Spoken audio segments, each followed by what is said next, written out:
And good morning, everybody. This is Carnal again.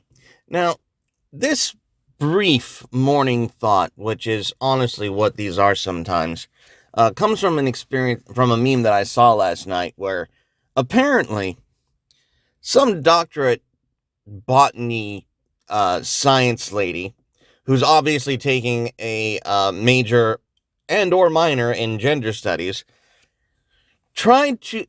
attempted and tried to ask for resources to decolonize her evolution biology class, asking if there was any other cultures or peoples or resources that was comparative to the work that Darwin did in regards to the origin of the species.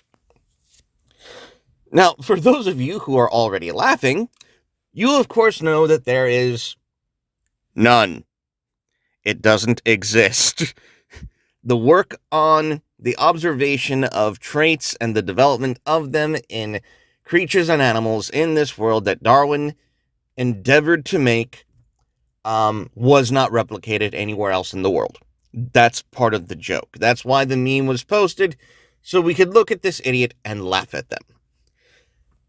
However, if you are someone who is somewhat biblically inclined, there is in scripture at least one example of the ancient patriarchs participating in artificial selection, unironically.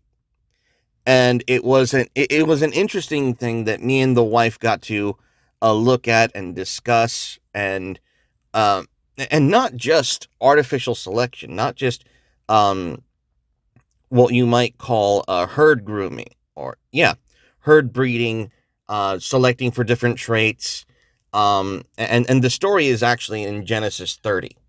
So go ahead, go to Genesis, read chapter 30, and it's, for me, it is, it's interesting. It's very enlightening when to look at ancient peoples who had absolutely no way to measure the things, no way to measure and justify the things that they were doing.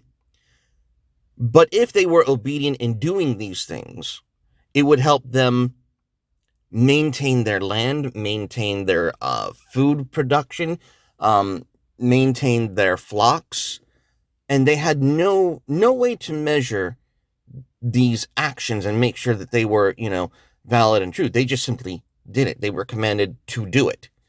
And it's just interesting and it's not just artificial selection. It's not just herd breeding. It's other things. It's crop rotation. In Leviticus, they are commanded to let their crops rest every 7 years. Just because.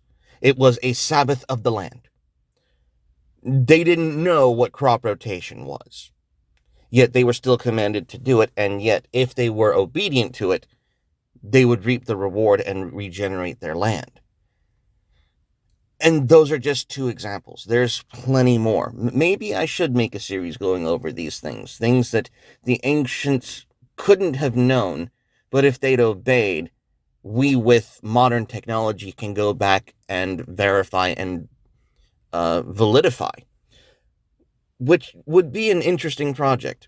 Anyways, just thought I'd share that this morning. Hope you guys find this well. Stay carnal and God bless.